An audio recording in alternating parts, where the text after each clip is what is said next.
Well, this is unexpected. Unexpected?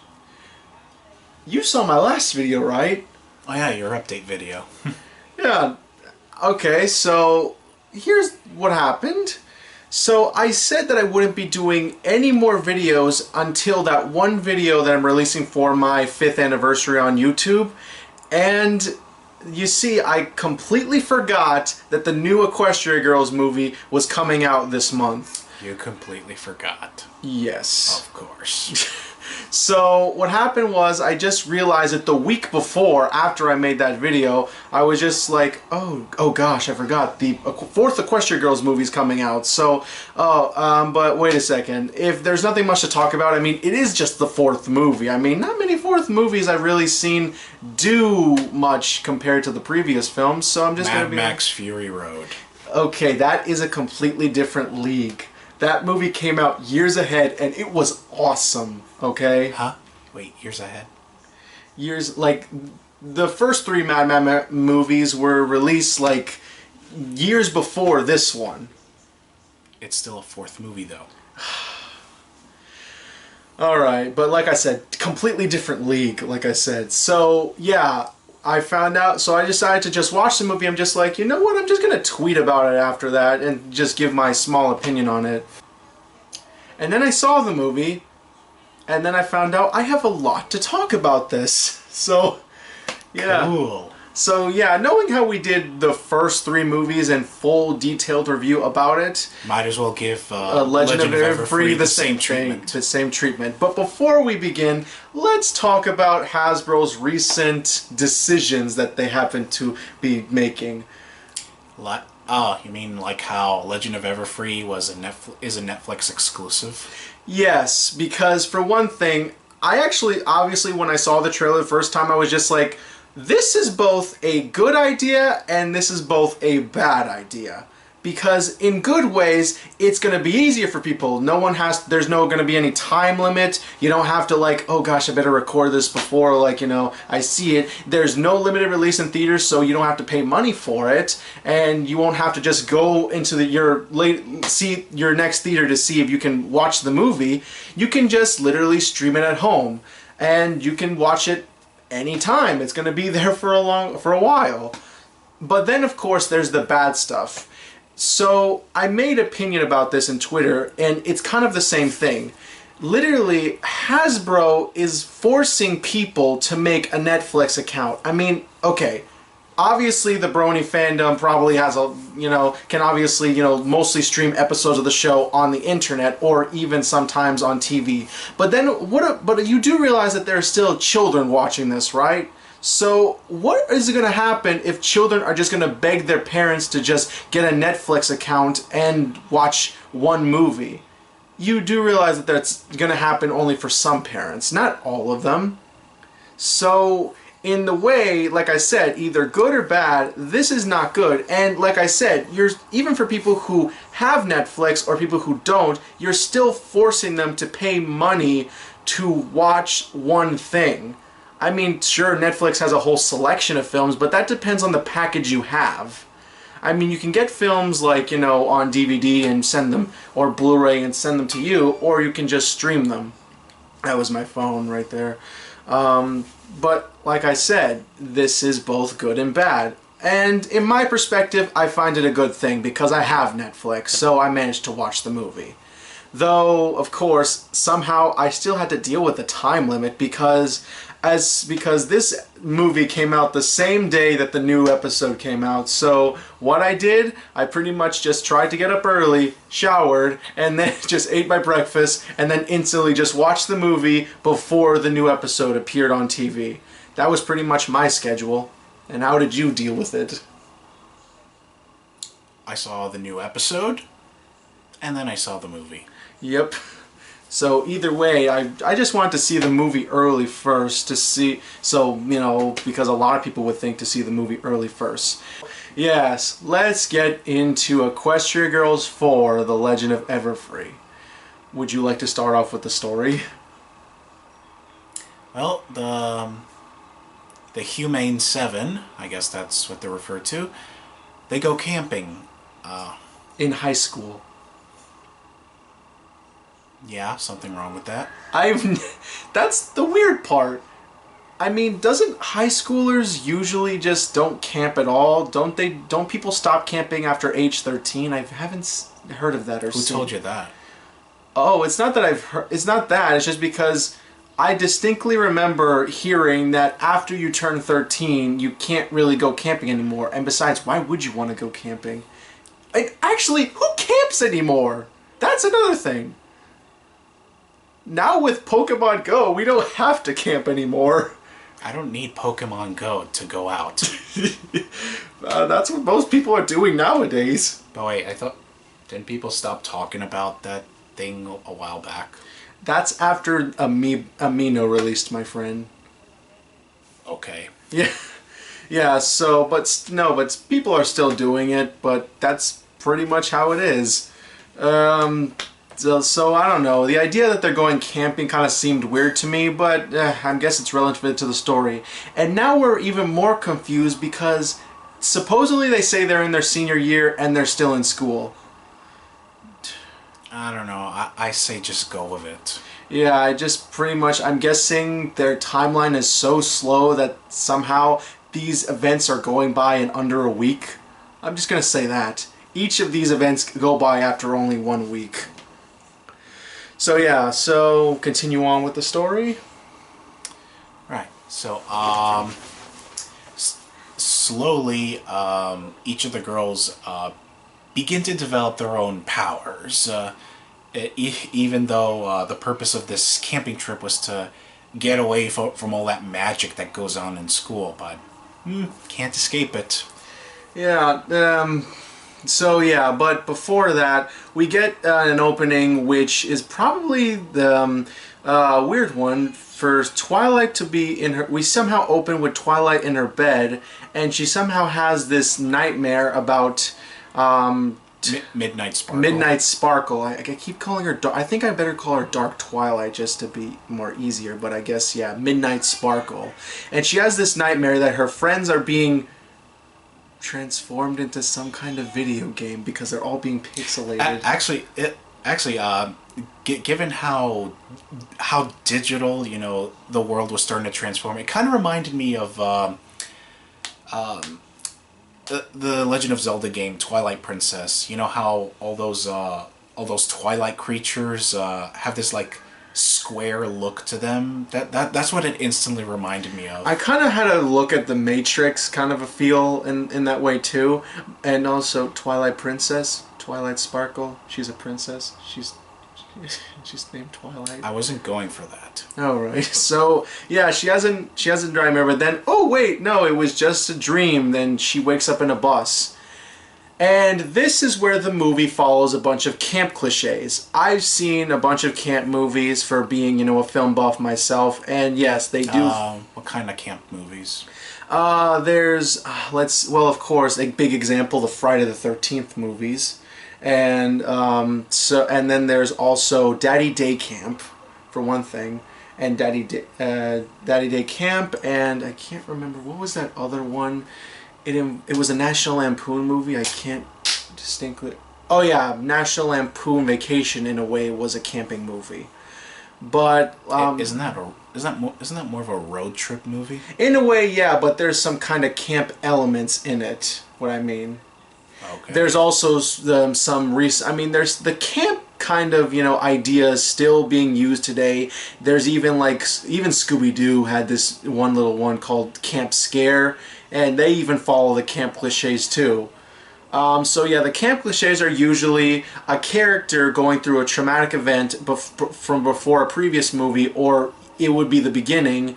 Both of their friends trying to help out, and there's somehow a love interest, and involving a salesman or ever a owner trying to shut down the camp. The only thing that's missing from this is a guy wearing a hockey mask and a machete. Yeah, but they really wouldn't go in that direction, would they? Maybe. Maybe they will go that direction in a Nightmare Night episode. Who knows? Imagine a family-friendly version of Friday the 13th presented on My Little Pony. That would... Actually, I would totally watch that. So I just came up with an idea for the writers. Yeah. I think I should continue on. So what happens is, pretty much this. I'm gonna call her Geeky Twilight because that's pretty much how she's put out since she's not. Equestria Twilight makes no appearance, so I think everyone will know who you're talking about. Like, well, no, I understand, but it's just, it's just to separate because technically both the Equestria Twilight and this and Human Twilight are both different people for some reason, though they somehow have the same personalities. For people who don't understand, you see, when the movies began, it was just this pony version of Twilight coming to the human world. And then in the third movie, this other Twilight comes in, and what she does is that she pretty much replaces the pony Twilight to be the new human Twilight there. Yeah, but again, when we mention Twilight, we know who we're referring to. Alright, okay. So this Twilight, she's pretty much just afraid of what happened in the friendship games because she kind of caused a very traumatic event. So, well, for one thing, people don't hate her just like they did Sunset Shimmer in the second movie. Thank gosh that no one's hates her. But she's still dealing with the point that it's mostly her fault, and like she kind of goes through this thing just like Sunset Shimmer does in the second movie. But what happens is, all of a sudden, magic starts appearing everywhere, and yeah, a lot of things go down. And so then eventually magic happens to her friends, and they somehow get abilities just like their pony versions. They seem to be more than what they're, or different compared to their pony versions. For one thing, they took some liberties. Yep. Some strange ones too. Like, for some reason, Pinkie Pie, every time she throws sparkles or anything anywhere, it explodes out of nowhere. Pinkie Pie makes grenades. Watch out for her. She makes grenades. Applejack has the strength of... Oh yeah, but she was always strong. I mean, in the first movie... Yeah, in the first movie, she could lift a chair and stuff, but... No. Lift a table by herself. Lift a table. I keep getting the table, okay. So lift a table by herself, but then this is like more, she's somehow more stronger for some reason. She can lift rocks. She can somehow pull a person really hard. And then somehow Rarity has Doctor Strange powers where she can put shields right in front of her. And Fluttershy can pretty much do what she can do. Like, she can speak to animals and somehow it attracts to her. And Rainbow Dash can run as fast as, a speeding bullet. Yeah, I mean, let's see. There's the Flash, there's Sonic the Hedgehog. Anyone else I'm missing? I don't think so. Well, those are the two most notable Speedy characters. Speedy Gonzales? Him too. Okay. So, and then Twilight just levitates things, and somehow Sunset Shimmer... She can read minds. Can read minds. Read minds. Like, when she touches a person, she can just know their thoughts. And of course, it's pretty interesting, though there's one moment where she touches Pinkie Pie, and somehow... We have some kind of mushroom trip. No, it's just a trip. When I saw that, I was telling this to my sister. She must be on Smile Dip. Smile Dip? From Gravity Falls. Or maybe she's had that ice cream that Mabel had in Gravity Falls. Smile Dip. Oh, that's what it is? Yes. Smile Dip. How many did you eat? 17. I guess 17, that's how she... Yeah, but then, of course, Sunset Shimmer pretty much says the most realistic, most reasonable thing she ever said. That explains everything. Okay. Yeah, actually, wait a second. I think I kind of saw this kind of thing in the SpongeBob sequel. Remember? Oh yeah, it's when Plankton goes inside SpongeBob's head, and he goes in some place that tastes all sugary and sweet. It's just... Does SpongeBob and Pinkie Pie have the same dream? I don't know. Well, definitely. Come play with us. I love that part. Yeah. But it is a reference to another movie, but it's still funny. Let's just hope that Sunset isn't vomiting rainbows when she enters again. But okay, so I think that could have. I think that was more of a Rainbow Dash thing because she has a rainbow. yeah. So yes, so then of course, what happens is we get into another relationship or shipping in this movie with some guy named Timber, who somehow has a thing for Twilight, and of course Yeah, Twilight somehow has a thing for him. Love at first sight. Haven't seen that before. Yes, but here's the thing. Thank gosh this guy has a personality compared to Flash. Because we find out he's as smart as Twilight, and he's independent. Actually, upon the the interaction that they have, I can actually see that both Twilight and Timber have some chemistry together. Exactly. Because, seriously, what have we been missing from Flash? A personality. A three-dimensional personality, and Twilight has that. Now we have this character. Alright, so what's this Timber guy's personality? He's smart, he's independent, he cares for others, and he also somehow really likes to mess with his sister. Okay, yeah, there's some depth to his character. So, yeah, but that's way more compared to the Flash. The Flash, I mean... I mean, way more than Flash Century. I mean, what's his personality? A jock? Guitarist? He's helpful. Yeah. And he's also kind. Yes. That's it. That's pretty much it. There's not really much out of him besides those few things, and they're not even really big things. They're not like things that would be, something that Twilight would want, really, when you think about it. I mean, poor guy gets the short end of the stick here. Yeah, but I pretty much stopped caring about him since the second movie. I've been kind of critical of the character, but at the same time, I feel bad that this guy, he plays such a big role in the Equestria Girls films. For some odd reason. It's just because I think when the first movie came out, they were just trying to hammer him in just to say, you know what, we've been dealing with the shipping of this fandom for years, why don't we just give you one and see how you like it? I think it was a punishment in a way. Although, let's be fair, Flash Sentry does have a bit of a character arc in this movie. He's trying to get over equestrian Twilight. Yeah, because it is kind of weird that you're in love with a pony version of herself instead of a human version of herself. But of course, the Twilight in this movie isn't that all interested in him. Obviously. It's obviously, and somehow, I don't know what they're trying to do, but they somehow have this little... I'm not sure if they're going to do this in the third movie, because if this is a running gag, then... Third movie? Fifth movie. If they're going to do this in the next movie, or the fifth movie, then it's going to be a running gag, because for some reason, in the last movie, Derpy ends up comforting him.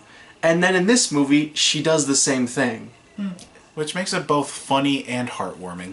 Yes, and then for some odd reason, there seems to be some kind of talk between him and Starlight, where it seems like they're trying to bring them back together again, which... Yeah, where they try to reconcile.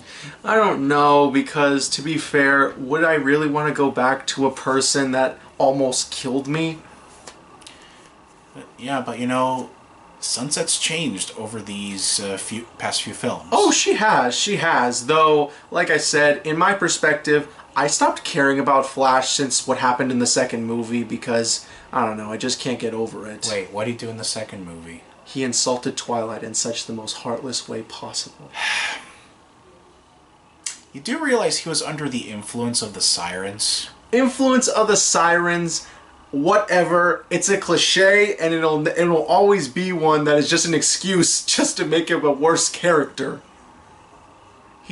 I'm sure, maybe it's because it was that time where he didn't really have any apologetic moments. Until I actually see an apology, I ain't gonna buy it. He doesn't need to apologize. He was hypnotized. I mean, it's like saying it. All right, you know the Captain America films. Bucky Barnes. Yeah. It's like you're blaming him for doing all those wrong things, even though he was under control of Hydra. Explainable, but even Iron Man couldn't forgive him. Yeah, but that's different altogether. Different altogether? Let's see. Person insults a person, or person kills your family. You know, they're pretty equal. I'm not following you. Like I said, they both did bad things when they were influenced, and somehow they never even got the chance to even say sorry. And let me tell you... They don't have to. Because they weren't them. They weren't them, but they still have... well, pretty much, here's what Tony Stark has to say. I don't care. He killed my mom. Yeah. Well, Iron Man was having a bit of a mental breakdown. Yeah, but seriously, tell me. Well, even though that's a completely different story with that movie, let's just continue back here. So yeah, but of course, so pretty much we've been explaining some parts of the movie, but what is literally the main story? The main story is they go camping, and then they hear some kind of story about Gaia Everfree, this kind of mythical poison ivy creature who somehow wants to get rid of the camp at the same time. What's the father of Diamond Tiara again? Filthy Rich. Filthy Rich tries to take away the camp from Timber and his sister. I forget her name. Gloriosa. Gloriosa. Wow. Someone actually named their kid Gloriosa. So yeah, but then of course we get the most obvious description of who the villain is in the movie, and yeah, I saw it coming the minute she spoke to Twilight. I mean, no, Sunset. The minute she spoke to Twilight or even touched her by accident, I knew it was her. Gloriosa being the villain? Yes. Technically not the villain, but more influenced by the gems. Well, yeah, but you know, she's like the big bad of this movie. Is she the most memorable?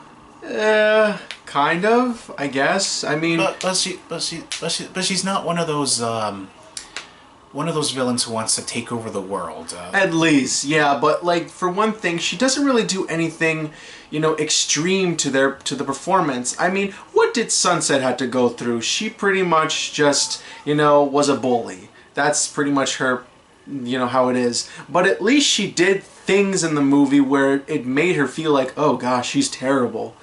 And also even the Sirens did things, even though I don't find them memorable, they at least, some of them did things that were mean and cruel. Yeah, like bringing the school under their control. Yes, and of course the teacher, the principal from the third movie, Principal Cinch. She had this dark, tempting feel, which is in a really cliche in a way, but she also had to manipulate her students just to do her bidding. And also to uphold her school's reputation. Yes, so they literally did things that were so terrible that you at least remember what they did. Yeah, but you know, Gloriosa, she's not supposed to come off as sinister. She just wants the students to have a good time at camp, and yeah. She also wants to save it. You know? Yeah, she also wants to save the camp, but of course she gets caught by Gaia Everfree, and yeah, it just ends up terribly. She starts to get a little power hungry upon discovering these gems. Yes, although it's kind of weird. How did she even discover these things so easily? I mean, she just decided to walk to the woods and then just discover this little cave? I don't know, it just goes a little not too much.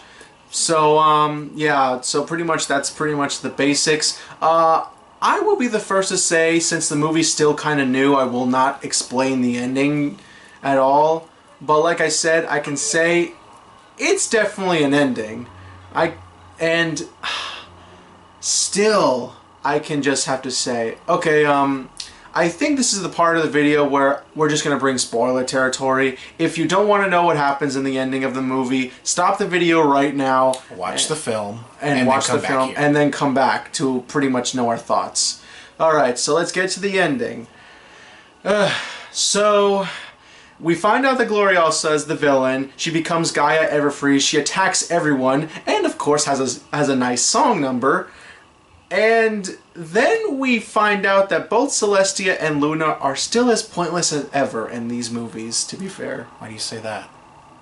Besides trying to be part of the camp or do anything, I mean, from the previous movies, what have they done? The first movie, they just were there. The second movie, they were being manipulated. The third movie, all they only did was just pretty much back-talk the other principal and just made her feel like she's crazy. In this movie, all they do is just talk about how wonderful this camp is. They have brought nothing to these films, and that's a real shame. In fact, they barely brought, well, technically Luna has brought things into the show, but Celestia still hasn't. People are still desperately waiting for a Celestia episode, and I will be the first person to ever see that. Don't push your luck. I know. But, like I said, they do much of nothing, and then we get, you know, all of the main 7, as I guess that is, or 8, I'm not sure. 7. The main 7 pretty much just, you know, use their powers. I don't know where you got the 8 from. I keep putting Starlight in there. So we get the main 7 end up becoming, you know, heroes again. They save the day by transforming into their toy figures. So yeah, buy this, buy that kind of thing. But like I said, in a very anticlimactic fashion, like the first movie. Yeah, anticlimactic fashion like in the first movie. And yeah, they kind of saved the day. Though, of course, before they even did that, this Twilight learns how to, you know, open up. And actually, this scene kind of reminds me of how Spider-Man got rid of Venom from, you know, the story, how he had the, you know, the Venom suit.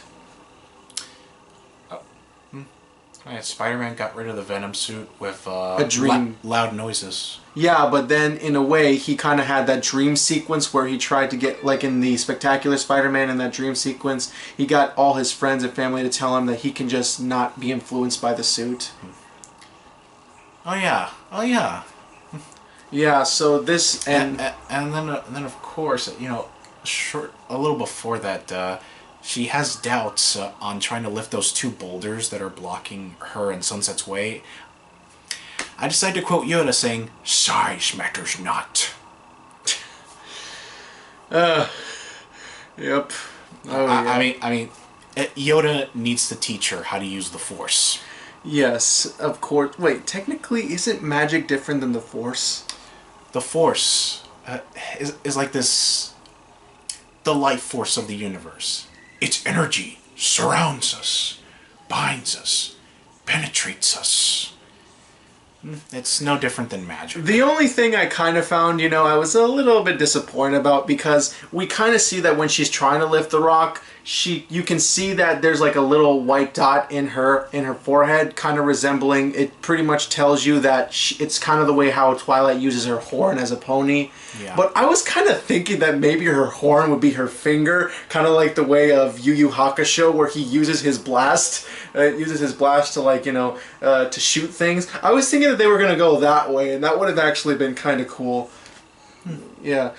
So yeah, they save the day again, and then of course, what's her name again? Gloriosa. Gloriosa. She finds out that even after all this, she still can't pay Filthy Rich, but then Celestia and Luna decide to have a plan. Why don't we have some kind of special charity to try to, like, bring people here? And then of course we get another song, and then we get... Actually, you know, the film actually lampshades something. Why didn't Gloriosa just ask in the first place? And I don't care if they bring it up.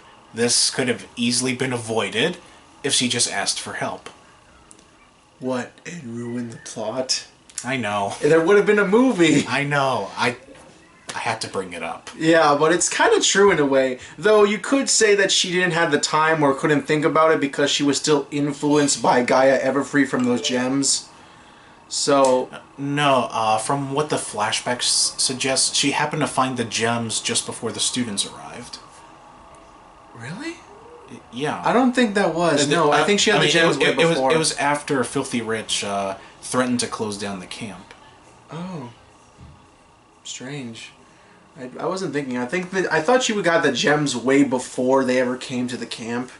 I was thinking that, but that works too. So yes, we have this another song number, and then of course we have the biggest, like everyone's gonna complain about this. So Twilight is just putting up decorations, and Timber finally comes to him and says, maybe we should go out some more, have some popcorn. And yes, they were about to have a smooch. They were about to kiss each other, and then the biggest cock blocker, her sister. Language, whatever. But like I said, it is cock blocker of her sister. Her sister comes in and says, "Hey, can you help me out here?" How many times are they gonna do this to us? They keep shipping people and then they don't give us any conclusion. Just hook these people up together for... You know how many people have been waiting for this already? For one of the main six to get hooked up? Yeah, well, remember that Equestrian Twilight and Flash Sentry almost kissed at the end of Rainbow Rocks. Yes, that's true too, but still, people, seriously, it's been already 5 or 6 years already, writers. I think we're ready for them to settle down and just, get people. I mean, they've been suffering through a lot. They had to deal with demons, they had to deal with dark mist, and they had to deal with some kind of horn monster, and they had to deal with a ridiculous Star Trek villain. Star Trek villain? Q. Or just John Delancey. Oh, right. Discord. So, seriously, I think they should be cut a break now. They should just cut a break and just get them, a relationship. I mean, if you don't want to do that, that's fine, but you keep bringing these people up to have a relationship in some episodes or in some of these movies. Yeah, I'm no shipper, but, since Twilight and Timber have such good chemistry, I don't mind if they hook up together. I mean, to be fair, they actually didn't say that they weren't going to be together. They actually are going to hook up, because by the end they said they're going to meet each other for popcorn. So, yeah, that's pretty much a sign of saying, they're going to be in the 5th movie. I looked up something concerning Timber. How old is he? I mean, he's probably like out of high school. I don't know. Did you look him up to see what his age is? No, actually, no ages were stated, but Twilight is still a high schooler. It's just some people think it kind of comes off as creepy because some slightly older guy is after someone who still hasn't finished high school. Well, to be fair, I think from when I look at Timber, he kind of looks like maybe he did get out of high school, but maybe he's in his first year of college. You can date people like if they're in senior... I mean, technically, they have been explaining that they're in senior year. So you could say that he's probably just 1 year ahead of her out of school, and just, maybe in a way, he's just dating a senior high schooler. I guess, but... I mean, the writers wouldn't do that to us. Yeah. The writers wouldn't do that to us, but like I said, it's obvious that he'll probably be in the next movie because it's just been kind of official. But in the other way, and then of course we get, the moment of truth. How did the magic come back? Somehow the top of where the statue, where the portal is, somehow has magic going through. Yeah, there's like a crack on top of the portal, releasing little bits of magic. Yeah, which, in a way, could this be leading to the point where these human versions are going to cross over with the pony world? Who knows? Oh boy, that's something I like to look forward to. But in the same way... I mean, this is a series that mostly consists of dimension hopping. Yeah, though of course, there hasn't been a crossover yet for this series. But I'm waiting for one. I'm definitely waiting for one. Yeah, I guess that would be pretty cool. Yeah, though of course many people have tried to see what kind of shows or what could they cross over to. I mean, many people are obviously suspecting that if My Little Pony could cross over with Transformers, but that's highly doubtful in a way, because they have nothing in common. Plus, it would be kind of weird of fighting robots somehow dealing with ponies. And of course, Michael Bay has the rights, so no good. We're not going to have Michael Bay attached to this at all. But like I said, that wasn't the end. Just wait after the credits. And then we see a really somehow running gag about the bridge breaking. The dock. The dock. Yeah, I thought that running gag. It was actually pretty funny. You know, all those efforts in rebuilding it, it keeps getting destroyed By either Pinkie Pie or someone else. Yeah. Yeah. So, yeah, that's pretty much Legend of Everfree. Okay, so I think we should get the positives to the negatives out of the way. The positives for me are pretty much that I found this movie better than the last one because I felt like the story was a little bit more give or take, like a little bit more. Well, it's kind of has a beginning, middle, and end. It tries to do something different from what the last movie. I mean, the last movie, to be fair, was kind of standard. How so? In standard, like, it pretty much knew what it was going to do. Let's see. We have this one other character meet this other character, and then they just, meet each other, coincidentally, and then they have, the event, and then the final climax. This movie kind of has a standard thing too, but they actually try to do something different with it. They try to get all these different looks between characters. Like, we get a perspective on Sunset, we get a perspective on the main six, we get a perspective on Twilight, we even get a perspective on some of the campers there, which I really like. We get a perspective sometimes on the bulk biceps. We get a perspective on Flash Sentry, which in a way actually kind of develop his character a little bit. Yeah, like I said, Flash Sentry has a bit of a character arc in this movie. For once, yeah. We kind of get a character's perspective on the villain, which is, I don't think, almost never done in any of these movies. Positives for me, I do like that we get different perspectives of these characters. I definitely like the story, and also the animation has gotten a little better over time. Yeah, like I noticed how when the girls walk, their hips kind of move. Yeah, but not only that, you can see that the design of these characters are a little bit upgraded compared, because before in the movies, when you really look closely, I just like to look in detail between character design. When you look closely, their fingers of their hands are mostly pointy. Like they used to have like really just pointy kind of fingers, but now they seem to be more humanized and like more realistic, roundish kind of fingers. And I started to notice that between, like, what their structure is through their, kind of design. And like I said, they move kind of fluently. And yeah, I actually do like that it's kind of more, I don't know, did you feel this film was a little bit more colorful compared to the previous films? Never thought of that. Yeah, though, like I said, I did kind of like the villain. I like that finally we're getting an actual relationship that's going through these movies. But that's pretty much... Even though it does kind of fall for that love at first sight kind of cliche. Yeah, but... But, once that is out of the way, it's fine. And of course, the songs in the movie did not bother me like the last film, though you can say, I mean, for some reason they're still not the most memorable songs, though for some reason I kind of hummed the first song in the movie.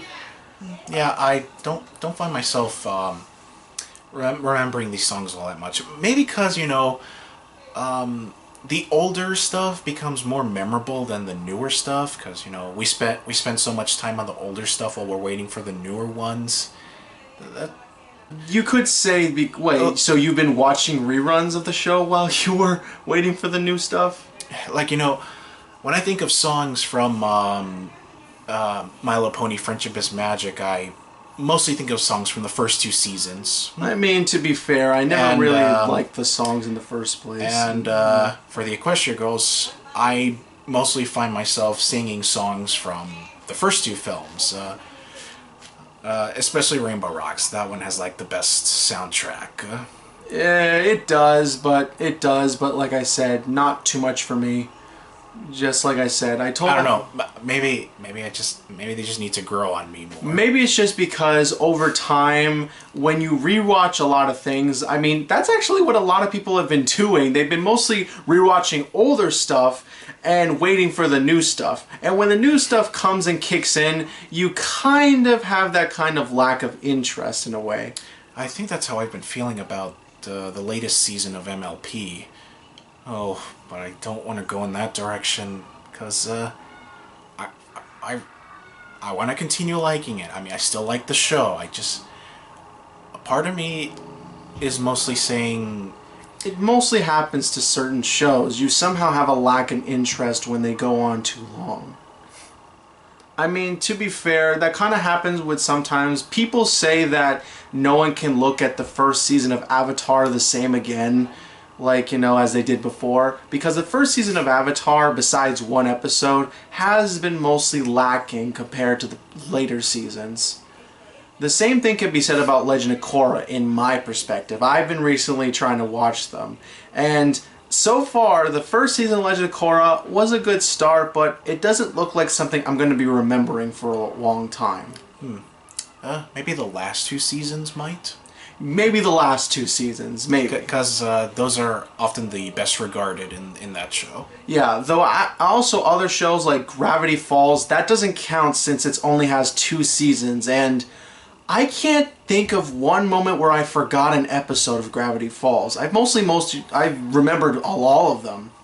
But like I said, it also comes with the perspective. It's not really a bad thing. It's more of a natural thing. Once something lasts way too long than it's supposed to be, it seems like you lack a little bit of interest. It happens all the time. But like I said, I don't dislike the show. In fact, compared to him, I actually think the 6th season is fine. There's nothing, I mean, they at least have some things in it that I really find interest in. Though, you know what I think?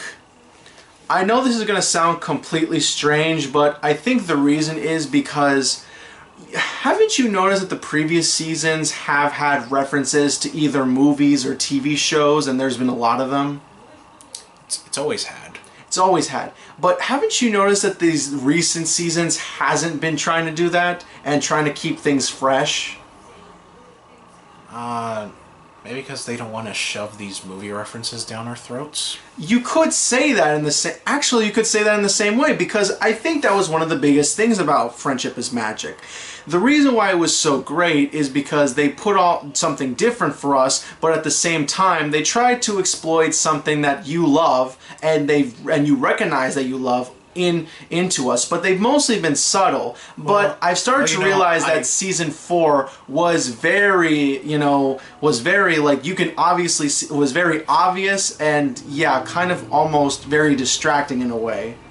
That there are so many movie references in season 4 that you can just name every reference that they're trying to put out. So I'm thinking what happened is season 5 and season 6 are just trying to put on some new, fresh, just not trying to remove that and try to put on something new to the perspective, which is fine. But then I don't want shows to constantly shove in pop culture references. I want it to be its own thing. Yeah, but kind of I think that's how MLP was like. Oh gosh, a fly. Yep.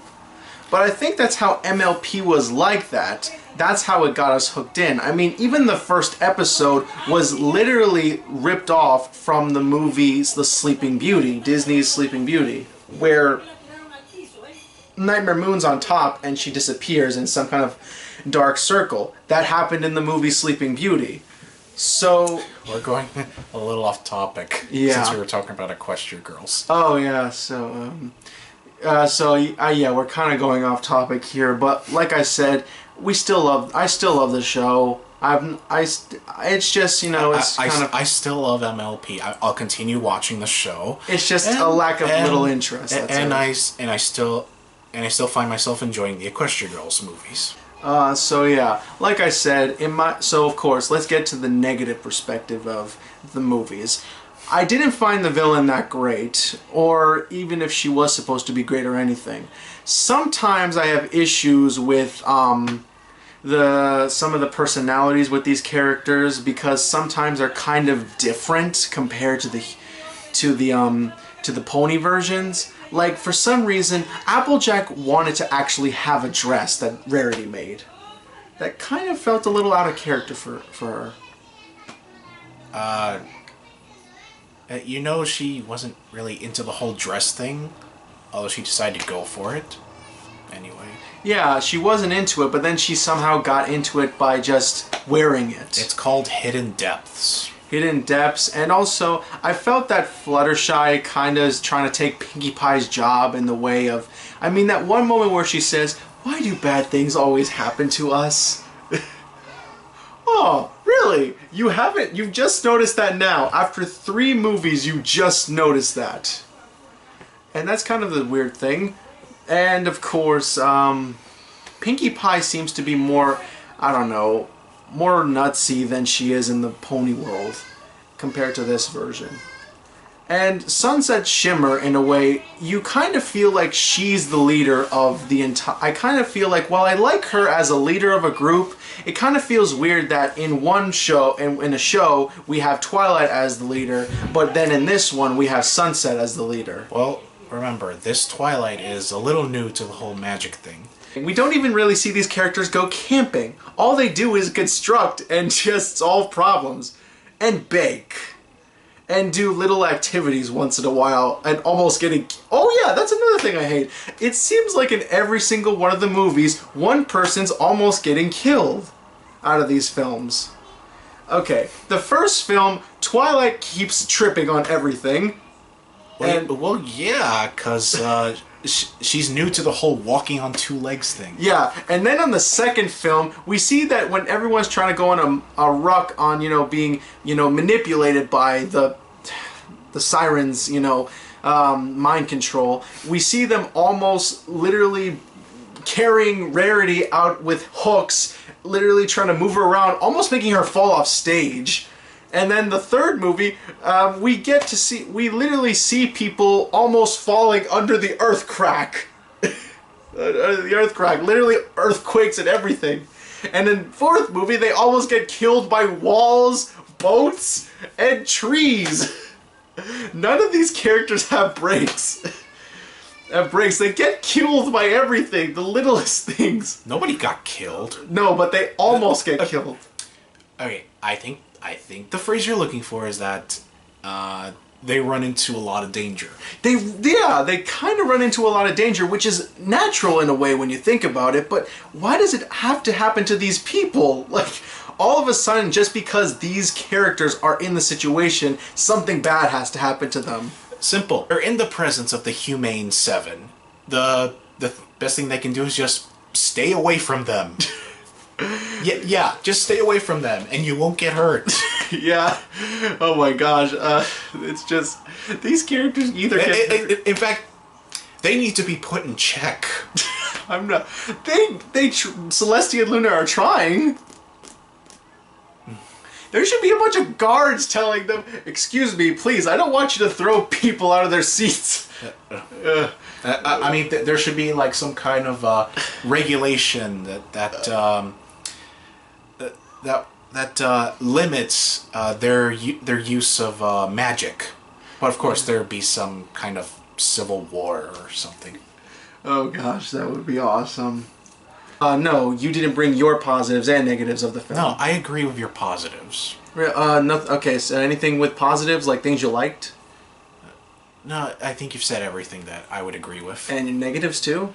So what are your negatives towards the film? I don't really have much to complain about. But at least a few nitpicks? I don't really have any nitpicks.